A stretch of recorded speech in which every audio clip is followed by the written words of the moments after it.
Hello साथियों, कैसे हो आप सब लोग। आशा करता हूँ आप सब लोग स्वस्थ होंगे और अच्छे से अपनी तैयारी कर रहे होंगे। तो रेलवे के जितने भी छात्र हैं उनके लिए एक बहुत बड़ी मैं खुशखबरी लेके आपके सामने हाजिर हुआ हूँ। मैंने बहुत टाइम से प्लान कर रखा था। मैंने पिछली कई वीडियो में बताया था कि जो भी हमारे आरआरबी एनटीपीसी के जिनका अंडर ग्रेजुएट का एग्ज़ाम है या फिर सीबीटी 2 होने वाला है ग्रेजुएट वाले का, उसके लिए या उन सभी छात्रों के लिए मैं बहुत कुछ दिनों से एक प्लान कर रहा था, बहुत बड़ा मैं प्लान कर रहा था। तो वही आज हम रिवील करेंगे कि इतने दिन से मैं जो प्लान कर रहा था, क्या जो मैं मेहनत कर रहा था, उसको आज रिवील करने का वक़्त आ गया। तो मैं लॉन्च करने जा रहा हूँ कुछ इतना ज़्यादा बेनिफिशियल, जो रेलवे के जितने भी एग्ज़ाम होते हैं सबके लिए रामबाण साबित होने वाला है। तो आप एक बात बताइए कि चाहे आप तैयारी कर रहे हो रेलवे की या तैयारी कर रहे हो एसएससी की, है ना? तो सबसे ज़्यादा बच्चे फ़ेल कहाँ हो रहे हैं? क्या वो बच्चे रीजनिंग में फ़ेल हो रहे हैं? क्या वो बच्चे मैथ्स में फ़ेल हो रहे हैं? कहाँ फ़ेल हो रहे हैं? तो वो बच्चे फ़ेल हो रहे हैं कहाँ? जीके में। तो जीके में जो बच्चे फेल हो रहे हैं, मैंने यहाँ पे लिखा है जीके डिसाइड कर रहा है आपका सिलेक्शन होगा या नहीं होगा। अगर जीके में आपके अच्छे मार्क्स नहीं हैं तो आप सिलेक्शन से बाहर हो जाओगे, और जीके में अगर आपके अच्छे मार्क्स हैं तो आप रैंक हासिल करोगे। देखो, एनटीपीसी का एग्ज़ाम हुआ था ग्रेजुएट वाला, मैंने सारे शिफ्टों को एनालाइज किया तो सब बच्चों ने ये बताया था कि मैथ्स या रीजनिंग को मिलाकर जो हमारा 60 मार्क्स था कि उसमें से तो हम 55 आराम से कर रहे हैं। सभी बच्चे 55 तक मैथ्स और रीजनिंग में अटेम्प्ट कर रहे हैं और इतने मार्क्स लेके भी आ रहे हैं। लेकिन बात कहाँ पे आके खराब हो रही है, या फिर उनका सिलेक्शन कहाँ रुक रहा है? वो रुक रहा है जीके में। जीके में बच्चे 20 मार्क्स तक बहुत कम बच्चे पहुंच पा रहे थे, जो 20 क्वेश्चन सही कर पा रहे थे। तो इसीलिए मैं उसी टाइम से प्लान कर रहा था कि मैं कुछ ऐसा लेके आऊँगा जो आपको आपके एग्ज़ाम के लिए, जो भी आने वाले अपकमिंग एग्ज़ाम है, बिल्कुल पेनिशिया होने वाला है या बहुत ज़्यादा हेल्प करने वाला है। आपने अगर इसको कंप्लीट कर लिया तो जीके में आपका जो स्कोर है ना वो आसमान छुएगा, इतनी गारंटी मेरी है। तो चलो मैं बात करता हूँ कि अब इसमें मेरा क्या रोल रहने वाला है। देखो, मैं आपके लिए ये एक सीरीज़ लेके आया हूँ, है ना? इस सीरीज़ में हम जीके को पूरी तरीके से कंप्लीट करेंगे 25 डेज़ में। आरआरबी हमारा एनटीपीसी का अंडर ग्रेजुएट का जो एग्ज़ाम है, वो हमारा या तो फिर लास्ट अप्रैल में होने लगेगा या फिर फर्स्ट वीक ऑफ मई में स्टार्ट हो जाएगा, जहाँ तक की उम्मीदें जताई जा रही हैं उस टाइम तक स्टार्ट हो जाएगा। तो हमारे पास ऑलमोस्ट 1 मंथ है, लेकिन हम इस सीरीज़ को बाइंड अप कर देंगे 25 डेज़ में। पूरा शेड्यूल मैं आगे इस वीडियो में बताऊँगा, बस वीडियो को पूरा देखते रहें। एक बार भी ये वीडियो देखनी है बस, उसके बाद हम सीधा अपनी क्लासेस स्टार्ट करेंगे। कैसे-कैसे क्या करना है, किसको करनी है, किसको नहीं करनी है, सारी बातें मैंने वीडियो में करी हैं। तो चलिए रिवील करते हैं वो चीज़ जिसका मुझे भी बेसब्री से इंतज़ार था कि मैं कब आपके सामने उसको लेके आऊँ, और आपको भी किसी कुछ को तो इंतज़ार होगा ही, कुछ को जो पता था पहले से ही, है ना? तो चलो रिवील करते हैं। तो ये रहने वाली है हमारी जीके की अल्टीमेट सीरीज़। तो जो जीके है, जीके को हम पूरी तरीके से नस्ते-नाबूद कर देंगे, और वो भी किसके थ्रू? कैसे हम करेंगे वो भी हम आगे बात करेंगे। लेकिन इसमें जीके में हम जितने भी हमारे रेलवे के एग्ज़ाम हुए हैं, सबको टारगेट करके मैंने ये सीरीज़ बनाई है। अब देखो, जिन बच्चों का अब यहाँ पे बहुत सारे बच्चे ऐसे होंगे जो अंडर ग्रेजुएट वाले हैं, वो काफ़ी टाइम से तैयारी नहीं कर रहे होते हैं। कुछ तो होते हैं जो रिपीटर्स हैं, लेकिन जो काफ़ी टाइम से तैयारी नहीं कर रहे, उनके लिए भी ये उतनी बेनिफिशियल रहने वाली है, जितनी उनके लिए जो काफ़ी टाइम से तैयार कर रहे थे। सबको एक लेवल पे लाके खड़ा कर देगी। आप बिल्कुल बेफ़िक्र रहिए, बस विश्वास रखिए मुझ पे। अगर आपने ये सीरीज़ देखी, उसके बाद जीके में आपको मतलब जीके में जो आपको कॉन्फिडेंस होगा ना, वो अलग लेवल पे होगा। चलो बात करते हैं किस तरीके से है, या सबसे पहले हम बात करेंगे कि एग्ज़ाम जो है, कौन-कौन से एग्ज़ाम ये वाली सीरीज़ हमारी टारगेट करने वाली है। तो सबसे पहले एग्ज़ाम के बारे में ही बात करते हैं। जितने भी रेलवे एग्ज़ाम कंडक्ट कराता है, जितने भी एग्ज़ाम रेलवे कराता हो, चाहे वो एनटीपीसी हो, चाहे ग्रुप डी हो, चाहे एएलपी हो, टेक्नीशियन हो, या जो भी एग्ज़ाम रेलवे कराता है, सारे एग्ज़ाम को ये टारगेट करेगी।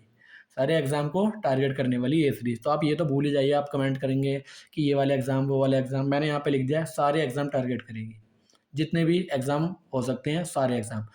उसके बाद आपका एक और डाउट हो सकता है कि इस सीरीज़ को कौन देख सकता है ना? किसको ये सीरीज़ देखनी चाहिए? तो देखो, 2 कैटेगरी हमारे पास, एक है बिगिनर्स जो मैंने बात की है, और एक थोड़े जो हमारे रिपीटर्स हैं। तो बिगिनर्स है जिनका अभी सिलेबस कुछ कंप्लीट है, कुछ कंप्लीट नहीं भी हुआ है। तो इसमें हम सारे रेलवे के पीवाईक्यूज़ करने वाले हैं, चाहे वो ग्रुप डी में आए हों, चाहे एनटीपीसी में आए हों, चाहे एएलपी में आए हों, जितने भी रेलवे ने एग्ज़ाम कराए हैं, पिछले जो भी रेलवे एग्ज़ाम करा चुका है, उसके सारे वो पीवाईक्यू होने वाले हैं। तो चाहे वो बिगिनर्स हों, चाहे वो रिपीटर्स हों, पीवाईक्यू सबको लगाने पड़ते हैं। तो पीवाईक्यू ये हमारे सीरीज़ रहने वाली है। लेकिन इसमें कुछ ट्विस्ट रहने वाला है, ऐसा नहीं कि पीवाईक्यू सीधे उठाए। इसमें सबसे अच्छी बात ये होगी, पीवाईक्यू तो होगा, एक क्वेश्चन आएगा, लेकिन उसके साथ आपके कम से कम 10 क्वेश्चन पक्के होंगे। मैं सारे फैक्ट, इतने सारे फैक्ट उस क्वेश्चन के बारे में बताऊंगा। एक क्वेश्चन से 10-10 क्वेश्चन हम कंप्लीट करेंगे। तो वो जो भी लोग हैं, बिगिनर्स हैं या रिपीटर्स हैं, जिनका सिलेबस नहीं हुआ है, तो आप 25 दिन में सिलेबस भी नहीं कर सकते, सिलेबस तो कर ही नहीं पाओगे। तो आप इस सीरीज को देखिए, अगर आप इसको 2x पे देखते हैं तो आप जल्दी इसको कंप्लीट कर लेंगे। और इसका शेड्यूल क्या रहने वाला वो मैंने आगे बताया, कैसे कैसे हम इसको करेंगे, अभी आगे सारी चीज़ें आने वाली हैं, है ना। तो हम बात कर रहे थे कि कंप्लीट आप सिलेबस कर नहीं सकते तब तक, तो आप इस सीरीज को देखिए। और जो रिपीटर्स हैं, जिसने सब कुछ कर लिया, सारा सिलेबस उनका कंप्लीट है, तो वो भी पीवाईक्यू तो लगाएंगे, तो वो इस सीरीज से अपने पीवाईक्यू लगा सकते हैं। तो मैंने बता दिया कि किसको ये सीरीज देखनी चाहिए और किसको नहीं, है ना। अब आगे बात करते हैं कि ये सीरीज क्यों, या हमको ये सीरीज क्यों देखनी चाहिए। तो ये सीरीज आपको इसलिए देखनी चाहिए, और या मैं इस सीरीज को क्यों लेके आया, मैंने रेलवे के जितने भी एग्जाम हुए हैं सबको एनालिसिस करा, या एनालाइज मैंने कराया, तभी मैं सारे पीवाईक्यू लेके आया हूँ। तो इसकी रेलेवेंसी तो इस चीज़ से डिसाइड करो ही मत कि मतलब नया चैनल है तो क्या पता हम इस पर विश्वास करें, क्या पता क्या पढ़ाएं, पढ़ाना ना पढ़ाना उसको एक साइड छोड़ो। इसमें जो क्वेश्चन है वो सारे पीवाईक्यू हैं। अगर पीवाईक्यू हमारे हैं तो वो कितने रेलिवेंट हैं, वो जो भी रिपीटर्स हैं वो उनको जानते हैं कि ये टीसीएस एग्ज़ाम करा रहा है, और टीसीएस पीवाईक्यू पे कितना ज़्यादा वेस्ट रहता। तो सारे पीवाईक्यू हम ऑल सब्जेक्ट इसमें कवर करने वाले हैं। ये सीरीज बस मैं इसलिए लेके आया हूँ, जो भी बच्चे हैं जिनका सिलेबस कंप्लीट नहीं है, ये कंप्लीट है भी, उनको प्रैक्टिस करनी है, या जिनका नहीं कंप्लीट है उनको कंप्लीट करना है, तो वो इस सीरीज से आसानी से बिल्कुल कर सकते हैं। 25 डेज़ में पूरा जीके हम कंप्लीट कर लेंगे इस सीरीज से। उसके बाद अगला सवाल आ सकता है कि इस सीरीज को यूज़ कैसे करना है ना। इस सीरीज का किस तरीके से हमें यूज़ करना है, उसके बारे में हम बात करते हैं। देखो, सबसे पहले तो ये सीरीज रहने वाली है हमारी टॉपिक वाइज। टॉपिक वाइज कहो, या फिर टॉपिक वाइज कहना थोड़ा अच्छा नहीं होगा, कहते हैं हम सब्जेक्ट वाइज। सब्जेक्ट वाइज ही हमारी सीरीज चलेगी, यानी कि पहले एक सब्जेक्ट होगा। मिक्स क्वेश्चन इसमें नहीं कराने वाला हूँ मैं। मिक्स क्वेश्चन कराने से उनका बच्चों को कोई फ़ायदा नहीं होगा जिनको पूरी तरीके से अपना सिलेबस भी रिवाइज करना है, या फिर कम दिनों में कोई भी एक सिलेबस रिवाइज करना होता है, उनको एक सब्जेक्ट रिवाइज करना होता है। जैसे आपको पॉलिटी रिवाइज करना है, तो अगर मिक्स सीरीज में लेकर आया, मिक्स सीरीज मैंने चलाई, तो आप उसमें पॉलिटी रिवाइज नहीं कर पाएंगे ना। तो मैंने इसीलिए इस जो सीरीज को है सब्जेक्ट वाइज बांट दिया है, कि जैसे पॉलिटी करेंगे, हिस्ट्री करेंगे, इकोनॉमिक्स अलग करेंगे, ज्योग्राफी अलग करेंगे। इस तरीके से हम पूरा इस सीरीज को अलग अलग सब्जेक्ट के टाइप में करने वाले हैं। और इसका यूज़ कैसे करना है, यूज़ ऐसे करना है कि जिनका सिलेबस कंप्लीट नहीं है, तो वो तो एज अ सिलेबस कंप्लीटेशन के लिए इस सीरीज को देख सकते हैं। पूरी सीरीज देखो, आपका सिलेबस कंप्लीट होगा। और जो आपके जीके में 35+ मार्क्स तक इस सीरीज से ना आए, तो कमेंट में आके उस दिन ये लिख देना कि आपने ऐसा बोला था और मेरा जीके नहीं हुआ, और मैंने जब एग्जाम में क्वेश्चन देखे तो वो मुझसे नहीं बने, या वो इस सीरीज से नहीं थे, है ना। तो ये तो हो गई how to use this series. तो जिनका सिलेबस कंप्लीट नहीं है वो एज ए सिलेबस कंप्लीटेशन की तरह इसको देखेंगे, और जिनका सिलेबस कंप्लीट है तो वो एज ए प्रैक्टिस इस सीरीज को यूज कर सकते हैं। वो उसके बाद बात आती है how we will complete this series, हम इस सीरीज को कंप्लीट कैसे करेंगे। पहली बात, एक सबसे ज़्यादा जो क्वेश्चन आता है बच्चों का कि इसका फॉर्मेट क्या रहने वाला। इसका फॉर्मेट रहने वाला है बाईलिंगुअल, यानी कि हिंदी इंग्लिश दोनों में ये सीरीज चलेगी। पहले क्वेश्चन इंग्लिश में लिखा आएगा, फिर हिंदी में, फिर उसके ऑप्शंस होंगे, है ना। इस तरीके से पूरा हिंदी इंग्लिश मिक्स करके चलेगी। कुछ भी ऐसा नहीं होगा कि सिर्फ इंग्लिश में होगा, या कुछ भी ऐसा नहीं होगा कि सिर्फ हिंदी में है। बाईलिंगुअल ये सीरीज चलने वाली है। अब कंप्लीट कैसे करनी है, पूरा शेड्यूल अब मैं आपको दिखाता हूँ। ये है, देखो पूरा शेड्यूल, मैंने पूरा शेड्यूल इसमें बनाकर डाल दिया है। डेट यहाँ पे लिखी है मैंने, और किस टाइम क्लास आएगी, और ये रिकॉर्डेड रहने वाली है, क्योंकि लाइव का अभी मेरे पास साधन नहीं है कि मैं लाइव कर पाऊँ, लेकिन ये क्लास रिकॉर्डेड रहने वाली है। और रिकॉर्डेड में हर क्लास में आपको, जैसे यहाँ पे पॉलिटी है, तो पॉलिटी में पहले हम टॉपिक्स करेंगे हिस्टोरिकल बैकग्राउंड से, मतलब पार्ट 4 तक हम करेंगे इस वाली पहली क्लास में। उसके बाद जो हमारा यूनियन है, या उसके अदर जो यूनियन और स्टेट है, वो हम दूसरी क्लास में करेंगे पॉलिटी का। तो इस तरीके से मैंने पॉलिटी की यहाँ पे 3 क्लासें बनाई हैं, जो 3 को लगेगी एक 3 तारीख को पहली क्लास स्टार्ट होगी, फिर 5 को, फिर 7 को। ऑल्टरनेट डेज पे हम इस क्लास को करने वाले हैं, या इस सीरीज को हम ऑल्टरनेट डेज पे चलाने वाले हैं, क्योंकि क्लास का कंटेंट बनाने में टाइम लगेगा। तो डेली जो है आप भी नहीं कर पाएंगे और मेरा भी जो है इम्पॉसिबल ही है डेली क्लास कराना, क्योंकि मुझे और भी कई चीज़ें रहती हैं, स्कूल वगैरह जाना होता है, पढ़ाना होता है वहाँ पर। तो इसलिए डेली मैंने ये रखा नहीं है। आपको और भी सब्जेक्ट हैं, उनको भी तैयार करना। ये शेड्यूल सारा आपके सामने है, और मैं इस शेड्यूल को अपने टेलीग्राम चैनल पे भी पोस्ट करूँगा। ये वाली जो इमेज है या पूरी पीपीटी मैं टेलीग्राम चैनल पे डाल दूँगा। तो सबसे पहले हम कंप्लीट करने वाले हैं किसके साथ, हमारा सब्जेक्ट स्टार्ट होगा पॉलिटी। पॉलिटी के हर क्लास में हम टॉप 100 क्वेश्चन करेंगे। तो टोटल कितने क्वेश्चन हो जाएंगे, 300 हमारे क्वेश्चन हो जाएंगे। उसके बाद हम स्टार्ट करेंगे फिर हिस्ट्री। हिस्ट्री में सबसे पहले एंशियंट, फिर मिडाइवल, फिर मॉडर्न। स्पेलिंग अगर थोड़ा बहुत इधर उधर होगी तो वो हो जाता है कभी कभी, जानबूझ के नहीं करिए, है ना। तो अगर हम हिस्ट्री के भी टॉप 100 करके, एंशियंट के, मॉडर्न के और मिडाइवल के क्वेश्चन कर लेंगे तो हमारी हिस्ट्री भी कंप्लीट हो जाएगी। और इस सीरीज में कोई भी इरेलीवेंट क्वेश्चन नहीं होने वाला, सारे रेलिवेंट क्वेश्चन होंगे जो एग्जाम में डायरेक्ट फंसेंगे, सीधे सीधे एग्जाम में पूछे जाएंगे। बहुत सारे क्वेश्चन होने वाले हैं। इकोनॉमिक्स से बहुत कम सवाल बने हैं। ये जो अभी हमारा हुआ है एनटीपीसी ग्रेजुएट वाला, उसको मैंने ध्यान में रखा है, मैंने रिव्यू कराया, मैंने सारी चीज़ें देखी थी कि इकोनॉमिक्स से उतने सवाल नहीं बने जितने पॉलिटी से बने थे, है ना। तो इकोनॉमिक्स को हम एक क्लास में कंप्लीट करेंगे। एक क्लास में हम इसके टॉप 100 नहीं 200 क्वेश्चन कर लेंगे, लेकिन इसको एक क्लास में करेंगे हम। इससे उतने क्वेश्चन नहीं बने हैं। उसके बाद बात करते हैं हम ज्योग्राफी में। ज्योग्राफी में भी हमारी ज्योग्राफी 2 तरीके से हमारी डिवाइडेड है, एक है हमारी इंडियन और एक है वर्ल्ड। तो इंडियन ज्योग्राफी से ज़्यादा क्वेश्चन बने हैं, वर्ल्ड ज्योग्राफी के तो बहुत नामात्र क्वेश्चन देखने को मिले थे आरआरबी एनटीपीसी के ग्रेजुएट वाले एग्जाम में। वही पैटर्न फॉलो करेगा एनटीपीसी अंडर ग्रेजुएट में भी, टीसीएस देखते रहना आप, आरआरबी वही सेम पैटर्न फॉलो करने वाला।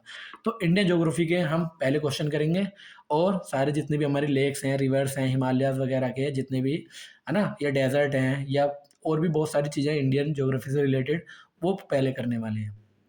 फॉर्मेट क्या रहने वाला है, पीवाईक्यूज के थ्रू, एमसीक्यू सारे होंगे, उसके थ्रू हम सारा ये जीके का सिलेबस कंप्लीट करेंगे। उसके बाद कुछ क्वेश्चन करेंगे हम वर्ल्ड ज्योग्राफी के। इंडियन ज्योग्राफी वाली क्लास में थोड़े ज़्यादा क्वेश्चन करेंगे और वर्ल्ड वाली में थोड़े कम करेंगे, क्योंकि उससे उतने क्वेश्चन बने नहीं। तो हमें ऐसा नहीं है कि यहाँ पे पीएचडी करनी है, इसमें 100 सवाल थे तो इस वाली क्लास में 50 क्यों है, नहीं। हमें देखना है कि एग्जामिनर पूछ के रहा है और उसके हिसाब से हमको इस सीरीज को कंप्लीट करना है। तो हम कोई भी इरेलीवेंट चीज़ इस सीरीज में नहीं करने वाले हैं। हम सिर्फ वो चीज़ें करेंगे जो एग्ज़ाम के लिए बेनिफिशियल है, या सीधे सीधे एग्ज़ाम को टारगेट करेंगे। उसके बाद साइंस का वेटेज घटा था। साइंस के 3 या 4 क्वेश्चन देखने को मिले थे। या तो साइंस में क्वेश्चन उसने पूछे, साइंस में क्वेश्चन पूछे तो इतने ज़्यादा हल्के पूछ लिए, ऐसे विटामिन के नाम देके। अगर अंदर के पूछे तो फिर इतने कि आप फिर पूरा 10th की एनसीईआरटी पढ़ते रहो, है ना, 11th तक की पढ़नी पड़ेगी तब जाके वो क्वेश्चन हो रहे थे। तो इसलिए साइंस साइंस कहना इस टाइम छोड़ दो।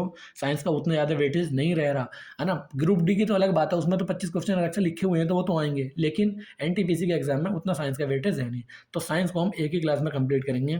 उसमें सबसे पहले क्वेश्चन करेंगे हम बायोलॉजी के, और उसके बाद फिजिक्स के, उसके बाद केमिस्ट्री के। इस तरीके से एग्जाम में भी वेटेज रहा है कि बायो अगर क्वेश्चन पूछे हैं तो बायोलॉजी के ज़्यादा पूछे हैं, और फिजिक्स के फिर केमिस्ट्री के। तो हम फिर साइंस को भी इस तरीके से कवर करेंगे। टाइमिंग यहाँ पे लिखी हुई है, हर क्लास 8 बजे आएगी।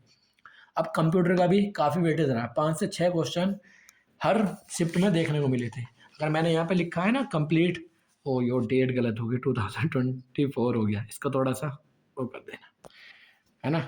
तो कंप्यूटर के जैसे मैं बात कर रहा था, कंप्यूटर कितना ज़्यादा क्रूशियल रोल अदा करता है।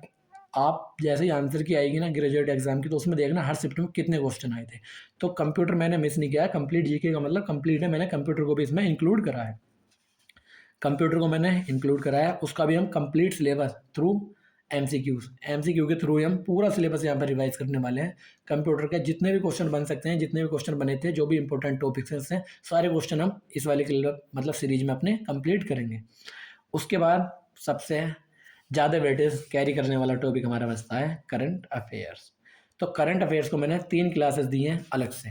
3 क्लासेस में ही करंट अफेयर हम कंप्लीट करेंगे। देखो 3 तारीख से हमारा स्टार्ट होगा। ये 3 तारीख से स्टार्ट होने के बाद ये कहाँ तक जा रही है हमारी, ये ऐसा मान लिया अगर हमने करंट अफेयर एक क्लास भी करी तो 25 अप्रैल तक, है ना, लगभग 22 दिन में हम कंप्लीट कर रहे हैं। इस वाली क्लास को भी लगा लेते हैं तो 24 डेज हो जाएगा, इसको भी लगा के हो जाएंगे हमारे 26 डेज। तो मैंने इसीलिए लिखा है कि ये जो है हमारा टारगेट है 25 डेज़ का। तो 25 डेज़ में हम इस अपनी पूरी सीरीज़ को बाइंड अप करेंगे। तो जो जो इस सीरीज में चीज़ें थी वो मैंने सारी बता दी हैं। ये तो हो गया मेरी साइड से मैं क्या देने वाला हूँ। अब बात करते हैं कि इसमें मुझे आपकी कमिटमेंट चाहिए, आपकी साइड से क्या चाहिए। बस मुझे कमेंट में लिख कर ये बनना है कि आप तैयार हैं। अगर हाँ तो कमेंट में ज़रूर लिखें कि हाँ मैं इस सीरीज़ को पूरा करूँगा। मैं अगर ये सीरीज़ लेके आ रहा हूँ, मैं आपके लिए टारगेट लेके आ रहा हूँ, तो आप मैं भी मुझे मोटिवेशन कब मिलेगा, तब आप इस सीरीज़ को देखेंगे और कमेंट में मुझे अभी बताएँगे कि हाँ मैं तैयार हूँ, तब मेरा भी मोटिवेशन और हाई लेवल पे होगा सीरीज़ में और अच्छा काम करने के लिए। आप मुझे कमेंट करके ज़रूर बताएँ कि आप इसके लिए तैयार हैं। कमेंट में ज़रूर लिखें। कमेंट में अगर आपकी कोई सुझाव भी हैं, तो वो भी कमेंट में ज़रूर लिखें। उसके बाद प्रॉमिस करो अपने आप से कि मैं इस सीरीज़ को ज़रूर देखूँगा और इस सीरीज़ को कंप्लीट करूँगा। मैं आऊँगा, हर क्लास में देखूँगा। हर क्लास देखने के बाद ही आप यहाँ पे जब एग्ज़ाम दे के आएँगे ना, खुद लिख के आएँगे कि इस सीरीज़ ने मुझे कितना हेल्प किया। बड़े-बड़े चैनल्स की भी काफ़ी सीरीज़ चलती हैं, मैंने देखा है, उनके पास उतने ज़्यादा रिसोर्सेज़ हैं, तो वो उनको यूटिलाइज़ कर रहे हैं, वो सीरीज़ चलती है। लेकिन कंटेंट यहाँ पे जो होगा ना, उन बड़ी क्लासों से भी अच्छा रहने वाला है। मैंने खुद एग्ज़ाम निकाला है, मुझे पता है कि किस तरीके से चीज़ें वर्क करती हैं। तो मैंने अपना सारा एक्सपीरियंस इस सीरीज़ में झोंक दिया है। जो भी जीके से पढ़ने वाले क्वेश्चन हैं, जीके से रिलेटेड आपका जो भी डर था, वो इस सीरीज़ को करने के बाद बिल्कुल ख़त्म हो जाएगा। है ना? तो अब बिल्कुल फाइनल बात, पहला अटैक हमारा कब होगा? ये होगा 3rd ऑफ अप्रैल रात 8 बजे। तो चैनल को सब्सक्राइब कर लो और बेल आइकन दबा के रखो। जैसे ही क्लास आएगी आपको देखना है, वो कहाँ मिलेगी? मेरे यूट्यूब चैनल पे जिस पे आप ये वीडियो देख रहे हैं, और उसकी पीडीएफ कहाँ मिलेगी? टेलीग्राम चैनल पे, जो मैंने डिस्क्रिप्शन में पिन कर रखा है। तो चैनल को सब्सक्राइब करें और बेल आइकन दबाएँ, है ना? तो कब होगा पहला अटैक? 3 अप्रैल रात 8 बजे। बिल्कुल झोंक दो अपने आप को और ये डिस्ट्रैक्शन हटा दो कि 8 बजे आईपीएल होता है, आईपीएल भाई आईपीएल चलते रहेंगे, आईपीएल हर साल होगा। तुमको क्या मिलेगा उससे? 2026 is the last hope for the repeaters. मतलब जो काफ़ी टाइम से इसमें ना 2026 आने नहीं वाली फिर उतनी वैकेंसी कभी भी। तो याद रखो, डू और डाई का मुकाबला है ये। जैसे ही इसमें ना अपने हमारे सोल्जर अटैक करना है, ख़त्म करो इसको। बिल्कुल इसी साल में 2026 में सिलेक्शन लेना है और ख़त्म करना है। मैथ्स, रीजनिंग आपकी अच्छी है, सभी की अच्छी है, इस टाइम सब कर रहे हैं। मार कहाँ खा रहे हैं? जीके में। तो जीके का मैंने पूरा तरीके से सीरीज़ ये लॉन्च की है, इसको देखो और जीके में आपका स्कोर जो है देखना कितना जाता है ना? बिल्कुल आप बेफ़िक्र हो गए इस सीरीज़ को देखिए। तो मैं इसी के साथ अपनी बातें यहाँ पे ख़त्म करता हूँ और अनाउंसमेंट वीडियो मैंने डाल दी है। 3 तारीख को हमारी पहली क्लास आ जाएगी रात को 8 बजे। जो भी आपके सुझाव हों और कमेंट में ये ज़रूर लिखना कि मैं आज सीरीज़ को देखूँगा, उसी के बाद मेरा काम करने का मन करेगा। अगर इसमें देखो रिस्पॉन्स नहीं आता तो मुझे भी करा के कोई फ़ायदा है नहीं, तो मैं फिर इस सीरीज़ को बीच में ही रोक दूँगा, कोई फ़ायदा होगा नहीं। तो आप वीडियो को ज़्यादा से ज़्यादा लाइक करें और अपने दोस्तों के साथ शेयर करें ताकि उन तक भी ये जानकारी पहुँच पाए और वो भी इस सीरीज़ का पूरा लुत्फ़ उठा पाएँ। तो चलो मिलते हैं फिर। अब हम क्लास में, जो इसकी पहली क्लास रहने वाली है 3rd ऑफ अप्रैल को। तब तक के लिए धन्यवाद। जय हिंद, जय भारत।